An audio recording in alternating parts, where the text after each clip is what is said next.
right, ladies and gentlemen, welcome back. Professor Connect here, bringing you guys another video. This time we're going to kind of continue on our conversation with stoichiometry. So the last time we were together, we kind of introduced this whole idea of this process where we go from grams of a starting substance to moles of that substance. We take that and we find the mole ratio. That mole ratio is based off the balanced chemical equation. I can get to moles of the secondary substance I'm looking at, and we can finally get to grams of that substance.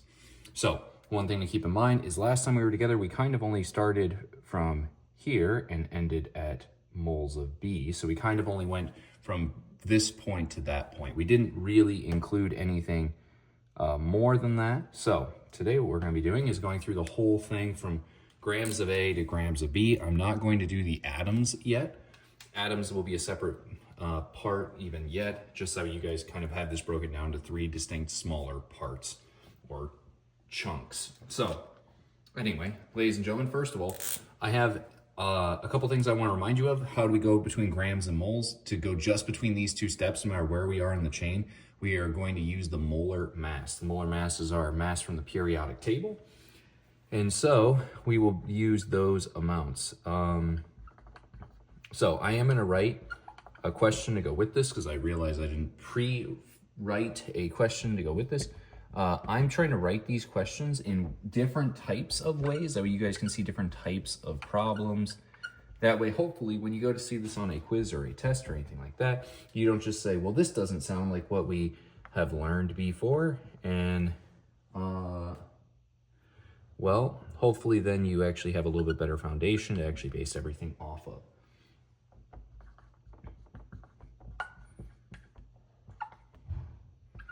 Because that's probably the single biggest complaint that I get from students is we didn't do a problem like this. And so now I'm trying to do like a bunch of different types of problems. So first of all, we have our equation. We have silver plus nitric acid makes silver nitrate plus water plus nitrogen monoxide. And so it says how many grams of silver are needed to react with 400 grams of nitric acid. So I'm going to go through and I'm actually going to balance this equation first because we always need to start with a balanced chemical equation. If you were not already given one, you have to balance it. And so I kind of have this all pre-worked out. So there we go. We have our balanced chemical equation. You can always check my balancing if you would like to. But anyway, we're going to look and see, okay, where are we starting? Where are we going? Well, we're starting with HNO3. And remember, I can go anywhere in this chain. I don't have to go from here to here explicitly. I don't have to go from my left side only to my right side. I can go from any point to any other point as long as I have a balanced equation. So I'm going to start with my 400 grams. And here's the thing. Keep in mind, my 400 grams, if I start with this, it's 400 grams of nitric acid. So this is my HNO3. And I'm going to take that and I'm going to always do the same process. We're going to go from grams to moles. So I'm going to do that by dividing by the molar mass. So I need to find the molar mass of HNO3. HNO3's molar mass, if you want to take a minute and pause the video, it should be 63.102 grams per every 1 mole. This will get me from grams to moles. The next thing I can do is I can do my mole ratio. So now I'm going to put what I want over what I have. Well, I want silver. So silver is just Ag. So I have for every 3 moles of silver, I have 4 moles of HNO3. So remember, on top right now is actually silver. So this is Ag. That way I can cancel out my HNO3 on bottom because this guy right here should be HNO3. So I'm going to use that to cancel out. That will now get me through my mole ratio, because this is the mole ratio, and it will give me 2 moles. So that would be in moles of silver would be what my answer is in. My last little conversion here is then I'm going to multiply this by the molar mass. The molar mass of this guy is going to be approximately 107.868. So I did solve that out a little in advance. You can always check my math. It's number of grams per 1 mole. Okay. So that's 0.868 per every 1 mole. If I do my math, I'm going to multiply these all straight across. So I could take 400 times 3 times this and just divide it by everything on bottom, which these two will get multiplied by each other. I solved this like a fraction. So you can imagine it's like fraction A times fraction B. And you basically just solve it. Hopefully that makes a little bit of sense to you. When we solve this, after I multiply everything straight across and then I simplify by dividing everything down, I'll end up with 513.559 grams of silver. So this is how many grams of silver would be needed if I was going to completely react 400 grams of nitric acid without any sort of loss, without any sort of extra stuff being lost to the process. So that gives us our first example. I'm gonna do a second example real quick. It should take me hopefully a little less time, but anyway, my next example I have here, again, remember you can go from any point in the chain to any other point in the chain. So if you guys need to pause the video, that way you guys can work without hearing me explain everything, you can go for it. So here we go. We have these equations here, and we're going to say how many grams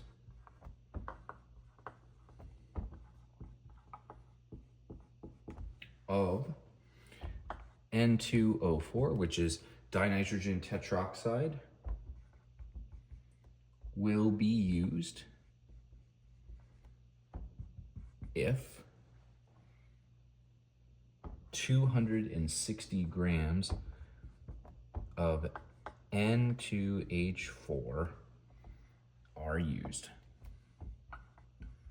All right, so here we go. Now I have my problem. Obviously pause the video if you need to. We know what we're starting with. Starting with grams of N2H4. I probably should balance this equation first, which is probably what you guys will be doing. So 2, 1, 3, and then we have 4. I will usually ask my own personal students to actually go through and balance the equation, or if it's not obviously balanced, make sure that it is balanced. Because sometimes I'll leave blanks and students oftentimes will just assume that it is balanced and it is not. So our next guy, what do I start with? Well, I start with 260 grams, and this is 260 grams of my N2H4.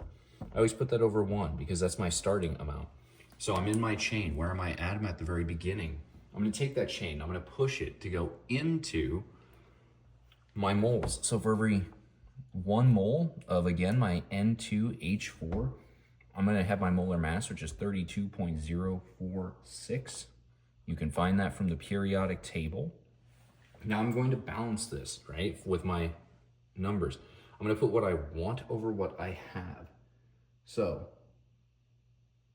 I have, it actually looks like originally when I solved out this problem, I may have made a mistake because I want to get to how many grams of N2O4, which is 1. So that's for every 1 mole.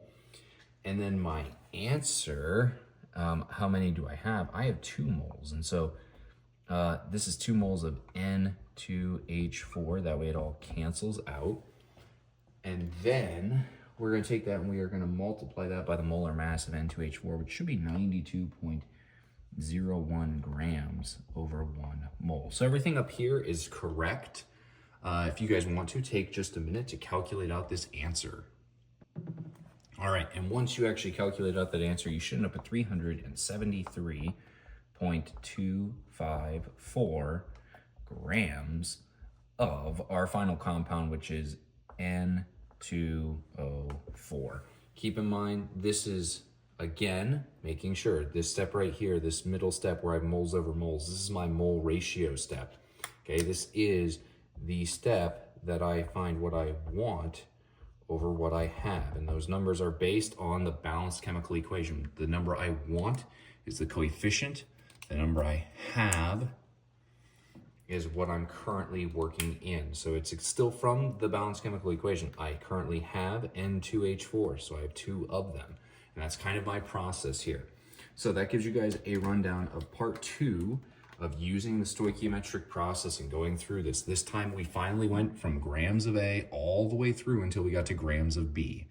So that gives you guys a little bit of a heads up. If you need a deeper breakdown, you can go back to part 1 where I kind of talk about this a little more in depth. This has now been 2 examples for this particular part to this process. There may come a part 3 where we talk about these atom conversions, and that way you guys get hopefully the full picture, because really stoichiometry does combine all of these ideas together. So thank you guys for watching the video. Let me know if you have any questions in the comments down below, and I hope to see you guys in the next video.